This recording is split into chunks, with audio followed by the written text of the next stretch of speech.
Today I'm starting a Bonnie and Clyde story that, funny enough, does not start with gunfire. It starts with friendship.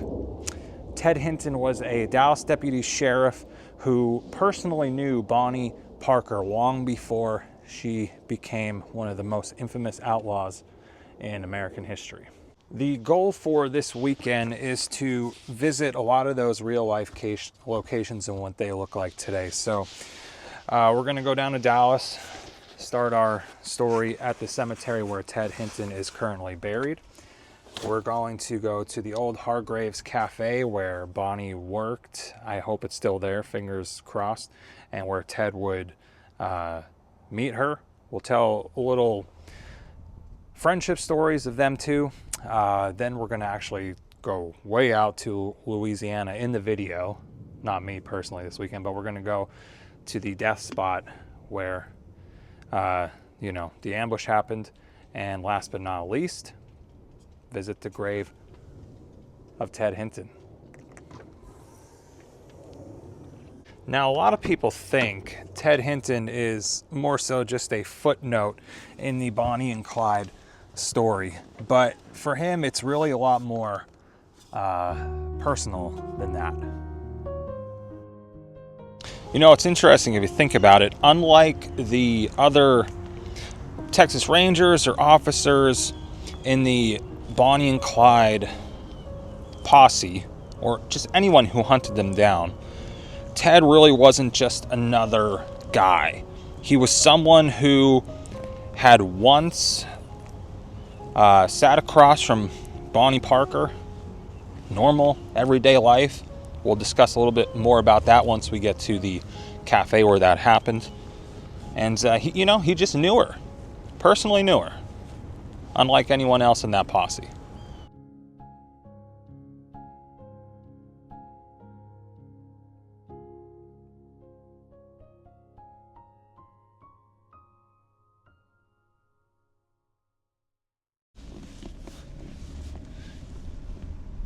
It's been not too long since I've last been here, and I'm pretty sure I remember where the general area where Ted Hinton and his wife are laid to rest. I think it's somewhere back this way.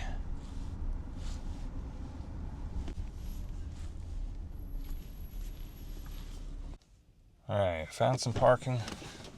Not too bad of a drive today. I like to, especially when I'm coming down to the city, Dallas, I like to go film like Sundays. Otherwise, traffic gets a little nuts, but man, there's nothing to me that's more peaceful, more calming than filming in the cemetery. Now, Ted, where are you? I know you're over this way somewhere. Now, before we visit his grave, because there's a few locations I'm taking you to today, we need to discuss who Ted Hinton was before his name was historically attached to the infamous duo Bonnie and Clyde. Good old Ted Hinton, born in the early 1900s, right here, raised in Texas.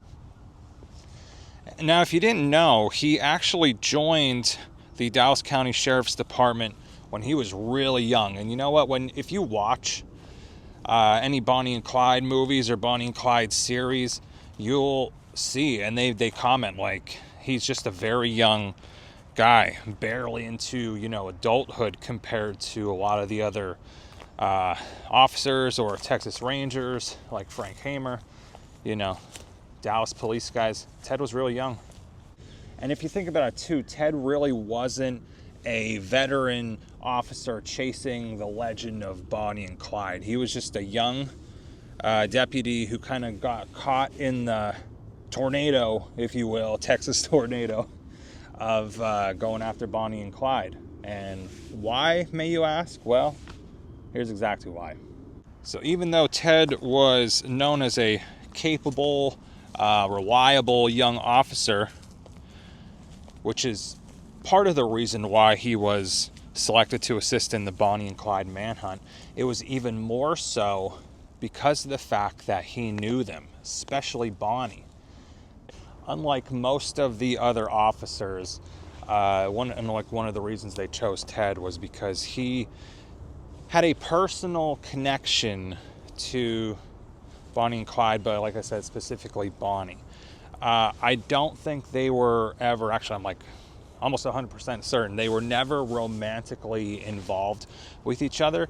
But if you watch the Bonnie and Clyde movie shows, whether it's like the Highwaymen starring Kevin Costner, Woody Harrelson, there's another one on Netflix, I think it is, or Amazon Prime now, that's just called Bonnie and Clyde. It's a more recent movie. They always Hinton, get it? That was me being funny. They always Hinton. Sorry. They always hint to the fact that Ted Hinton liked Bonnie, and in a few movies they show him like kind of asking her out, but it always turns out he's just not her type, as we later would find out. Bonnie Parker liked the bad boys, if you will. But I do think in reality Ted kind of had the hots, the likes for Bonnie Parker, and what he had to do at the end is just, well, you know, sad, but we'll get to that part of the story. Okay, now I know we're at the cemetery, but I like to, in my videos, go in like order of sequence, which I don't know, I feel like it just tells a better story, and I hope you enjoy it more. Instead of starting off with his grave, it's kind of like the finale. You know, that's where he is now. It's where his life ends. It's where the end is the end. But we're going to go back in time right now. We are going to go more into downtown Dallas. We'll return to the cemetery. Don't worry. We'll see his grave at the end. But we are going to go to the old Hargrave's Cafe where Bonnie Parker worked before she got hooked up with Clyde, and where Ted Hinton would very frequently visit her and go for some lunch. You know, I've been there a few times. Every time I go there, I, feel like the building may not be there, and you'll see when we get there. It may be there, it may not be there. I hope it is, for our sake. So let's begin driving to Dallas. We'll return here at the end, and maybe we'll see Hargrave's Cafe, if it's still there or not. Hope I could get out this way. Guess we'll see. Hargrave's Cafe, here we come.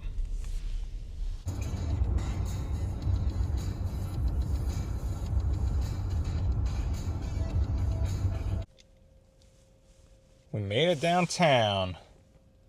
3308 Swiss Circle. And I'm, one, very happy this building is still here. Two, shocked that somebody actually bought it and very much cleaned it up. Wow. Texas Defenders, whoever you are, thank you. Actually, this address says 3302. 3308 got me here, though. Wow. Let's go take a look.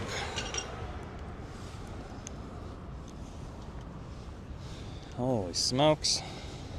It's been at least a year and a half to 2 years since I've been here. I mean, as far as the Bonnie and Clyde story, even Ted Hinton's story is concerned, this place 100% matters. This is where Bonnie Parker worked before she became a fugitive of the law. Right in here, the old Hargrave's Cafe. And this is where Ted knew her before she was part of the infamous duo. Knew her not as an outlaw, as a regular person. You know, before you could see inside, I'll have to throw some clips. Actually, let me give you a further away shot one more time.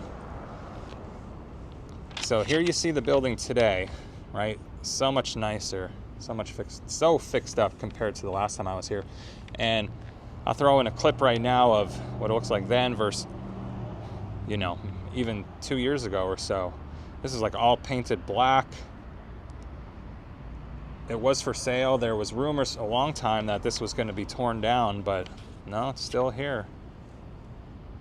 Wow. And here's even, you know, inside. Bonnie Parker worked Hargrave's Cafe right inside here. And this is where I stuck the phone in, or the camera in. Oh, looks like we're on camera too. And used to be able to see inside, not so much anymore. But we have to keep in mind too, when Ted knew her back then, she wasn't the Bonnie Parker we all have come to know, the famous Bonnie and Clyde outlaw story. She was just a normal girl working through the Depression, thankfully had a job here at the restaurant. Ted was just a normal everyday deputy sheriff, coming here quite often. There's no definitive proof that they were romantically involved, but I do think he liked her more than just friends, but she never gave him the that opportunity. I bet you if she did, though, her life would have, we probably would have never heard of her, or maybe even Ted Hinton for that matter. Yeah, right in here. Come out and see Bonnie, have a soup of the day, sandwich, whatever. It's mind-blowing that this building is still here. I'm thankful that somebody bought it. Thanks again, Texas Defenders, whoever you are. Amazing. Also, mind-blowing to think about the fact that just a couple years later, Ted would be hunting her down along with Clyde Barrow. Wow. Which kind of makes the next part we're going to talk about and the next place we're going to go even more unsettling. So right now, I'm not getting in the car and driving to Louisiana. Already did that. But I'm going to show you, I was just recently there, actually last year, went and filmed some stuff. So we're going to head to outside of Gislin, Louisiana, and see where the posse, including Ted Hinton, the youngest member of the posse, would finally meet up with Bonnie and Clyde and put the duo to an end.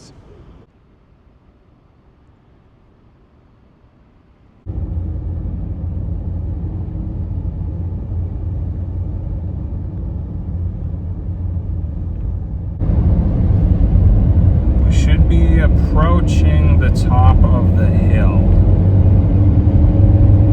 Yeah, 0.7 miles away. Yep. And when you see any photos or videos here of the Bonnie and Clyde death site, when you're standing at the marker, this is right here, the view. Top of the road. Right here. And we are on the Bonnie and Clyde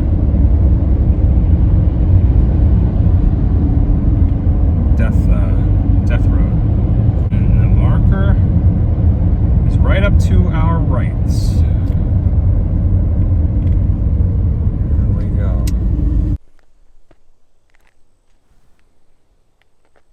We're here. Bonnie and Clyde ambush site. Let's go check out the markers. This site, May 23rd, 1934.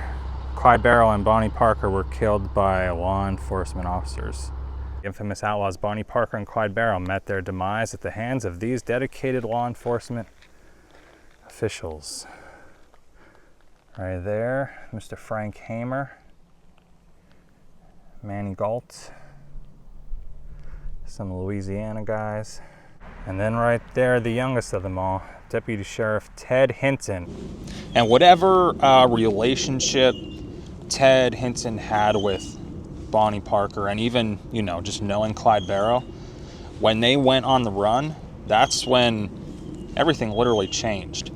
Now, I don't know if Ted Hinton was you know, if he volunteered to join the posse or if he was more so voluntold by his superiors, you know, you're gonna hunt down and help like Texas Ranger Frank Hamer find Bonnie and Clyde. It's almost as if maybe like the law just demanded it. And if you think about it, at some point, even though there's personal history there between Ted and Bonnie, it no longer mattered.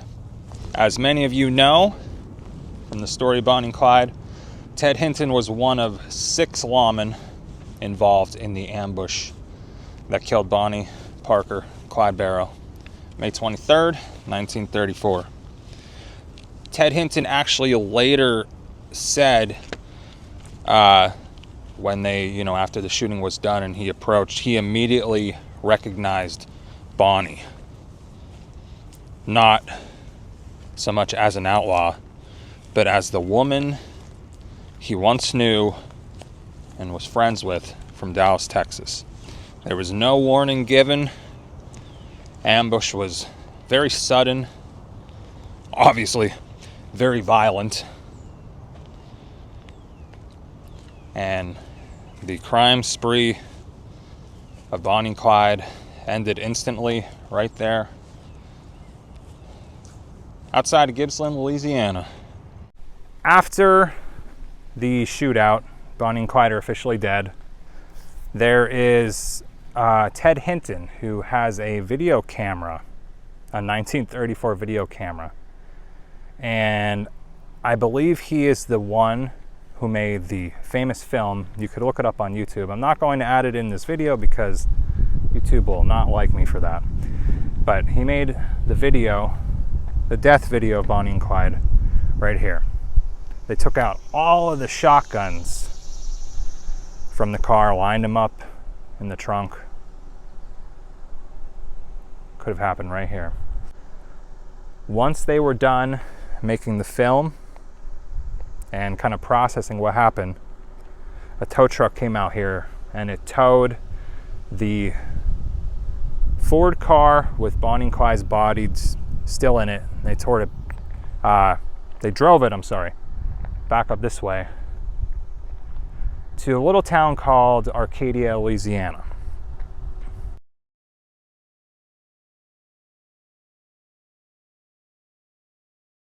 Bonnie Parker. It says she was born October 1st, 1910 and died May 23rd, 1934. The inscription on it reads, "As the flowers are all made sweeter by the sunshine and the dew, so this old world is made brighter for the lives of folks like you." Ted, what did you think of Bonnie Parker? What kind of a woman was she? Well, she's pretty loyal little girl. She stayed with this old boy she left with nearly 2 years before they were captured. You mean Clyde Barrow? Yeah. Yeah, they left in 32 and they never was captured until May the 23rd, 1934. She'd make Belle Star and some of these other pea-sipping gals around here look like pennyweights. Tell me this, had she been in trouble with the law before she joined up with Clyde? No. The two of them together, though, were responsible for how many murders? 13 people, 11 peace officers and 2 civilians. After she...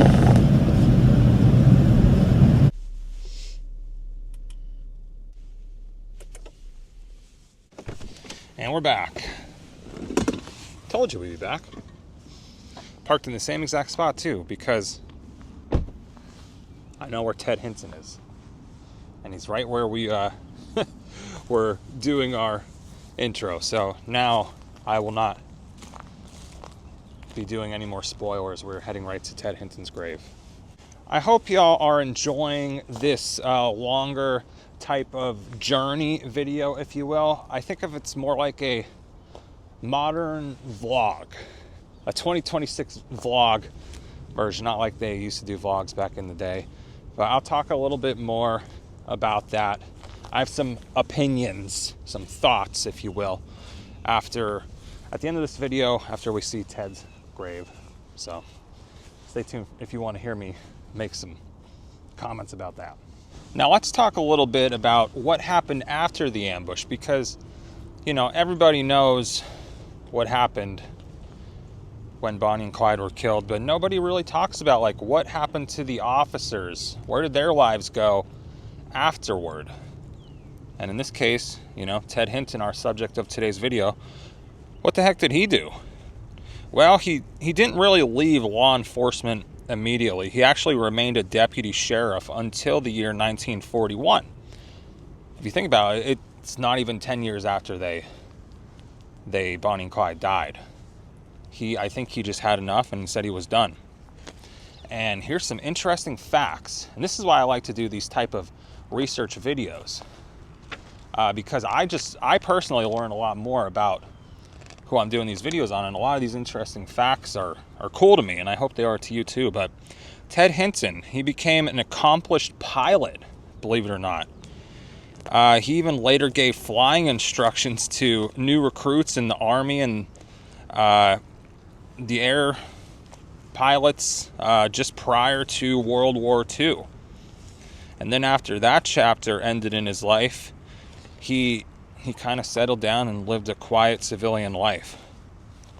Also, interesting facts that I didn't know until doing this research, but he owned a motel, a trucking company, which I knew.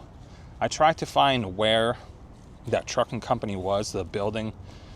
I couldn't find it. I don't know if it was demolished years ago or not, but he owned a trucking company, and actually later, where our story starts with him and Bonnie Parker in a restaurant, he actually later owned a restaurant. So the man who helped end America's most infamous crime spree actually ended up living long enough to see it become legend.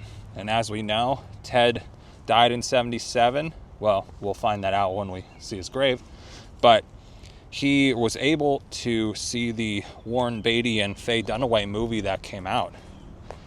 I'm sure he saw it. I don't know what his thoughts were on it, but he got to see it, just like a lot of other Barrel Gang people or family members that lived long enough. You know, like Blanche Barrow saw it. I know Marie Barrow, Bonnie's sister, Billy Mace. They all got to live long enough to see the legend of Bonnie and Clyde become more of a cultural phenomenon.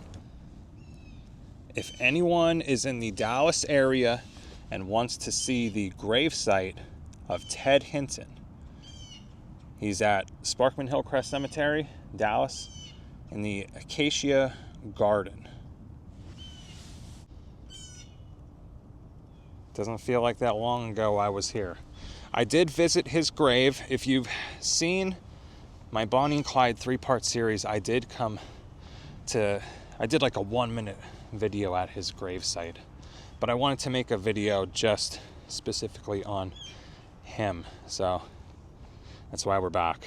To go into a little more detail, tell the story of Ted Hinton. So Acacia Garden, rock sign, walk the path. Ted Hinton is right here. I'm trying not to get my shadow. Wow. Ted Cass Hinton and his wife, Grace Ethel. Ted, 1904, died 1977, the same year Elvis Presley died, if you didn't know. And his wife actually died, was that 15? No, God. Yeah, 15 years before him. Sorry, I'm not the best at math. My wife is the accountant, not me.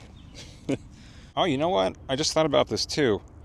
So he died in 77. That's over 40 years after Bonnie and Clyde were killed. So the youngest member of the posse to kill Bonnie and Clyde lived 40 more years on. Now, I do a lot of Bonnie and Clyde videos on my channel, and Ted Hinton is just as much a part of their story as any Barrel Gang member. But when I was doing my research, I thought it was kind of interesting that even after the death of Bonnie and Clyde, Ted never, like the Texas Rangers, when I went to visit their graves, they were kind of the same thing. Frank Hamer, Manny Galt. All of them, they never really talked publicly about what had happened. I'm sure, especially Ted, for really knowing Bonnie Parker and, like I said, maybe liking her a little more than, as friends. I'm sure he carried that with him the rest of his life, but never talked publicly about it. And if he did, there was never like hatred towards it. He just accepted the fact that, their paths crossed at one time. They were friends, and then unfortunately their paths crossed again at a horrible time, the death of Bonnie and Clyde. Let me know in the comments, when you think of Ted Hinton, what do you think of? Do you think of a villain, a hero? Maybe neither. What I think he was just a man who really knew someone before history defined her, meaning, Bonnie Parker. And he was just at the right place at the right time, had to hunt her down in line of his job, his duty, and things happen, it is what it is, and he had to live with that for the rest of his life. But this is where his story ends. Ted, it was cool to see you again.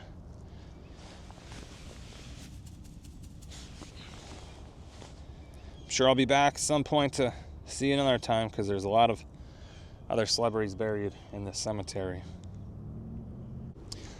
All right, before I end this video, if you're waiting to hear my thoughts and opinions on a certain subject matter in terms of YouTube, we're going to talk about it. Here it is. So, actually, instead of blinding you guys with the sun, we're going to go in the shade. So it's no secret that in our society today, people's attention spans are shrinking even more every year. And unfortunately, when you make these type of YouTube videos, the long form videos, YouTube, that's all they care about. They care about people watching your videos for a longer length of time. And if they don't, it's called, like average retention. If you have a very low retention, even if it's a great video, YouTube's going to think this must be a crap video, so they're not going to push it out. And I've been on YouTube like 4 or 5 years now, and I've done everything. I've done 30-minute videos, 15-minute videos, 7-8-minute videos, and it's the same pattern. It's like you can't win. And what I mean by that is, as an example, if this video is 30 minutes long, right? The average, I already know, the average view duration is going to be anywhere from 12 to 15 minutes, which on one hand, it's like, man, people are only watching like half or less than half of your video. But is in terms of YouTube's eyes, they're like, okay, people watch 12 to 15 minutes. If I make a 15-minute video, the average view duration is always 5 to 6 minutes long. If I make a 7 to 8-minute video, the average view duration is usually like 2 to 3 minutes. So just think about that. You can't win, but in YouTube's eyes, there's a big difference between average view duration of 2 minutes versus 15 minutes. So I need to change things up, which I actually don't mind. And I'll tell you why. In my analytics, I could see there's about 70% of people watch my content on their TVs, which is probably you if you're still sticking around watching this video. And that's great. I mean, that is awesome. That makes me feel like I want to make like a 30-minute TV episode, not just showing the grave of Ted Hinton, but discussing his life and his role with Bonnie and Clyde. And I think that's how I'm gonna make videos going forward. If that's something you want to see, stick around and watch the long forms. If you come here to only fast forward to the end to see Ted Hinton's grave, you're really killing my retention. And YouTube's like gonna think my videos suck, even though they may be really good. What I'm saying is, if you're one of those people who click on this video, and even though it's 30 minutes, forward all the way to the end just to see his grave and click off, these videos aren't for you. You are a shorts content type of viewer. Like, go watch the shorts. Eventually, after this video comes out, I'll make a short that just shows Ted Hinton's grave. It'll be 10 seconds. Here's the grave of Ted Hinton. Boom, done. That's for you. These videos are for people who want to sit back. You know, I post my videos Saturday nights. Sit back in their recliner, grab popcorn, Saturday night, watch a 30-minute or so Travels with Nick episode and learn about the life of Ted Hinton, where these locations are then versus now, and hear a story about Bonnie and Clyde or so, or whoever I'm making a video about. These type of videos are for you. So I don't want this to be a rant. I'm just saying, like, you may not realize if you fast forward all the way to the end, that hurts me. That makes YouTube think this guy's video sucks. We're not going to push it out, you know? So just something to think about on your end is all I'm saying. But anyway, rant over, if you even want to call it a rant. I'm just saying, going forward, this is what I'm going to do. I think I'm going to... There's videos I filmed in the past that still have yet to come out, so they might be shorter. But a lot of these videos, I really want to do like a 30-minute TV episode of a vlog, a modern-day vlog, if you will. So anyway, that's all, y'all. If you want to see more Bonnie and Clyde videos or famous graves, check out my Bonnie and Clyde playlist, famous graves playlist, dark history playlist, one of them. And I'll see you there. I appreciate y'all.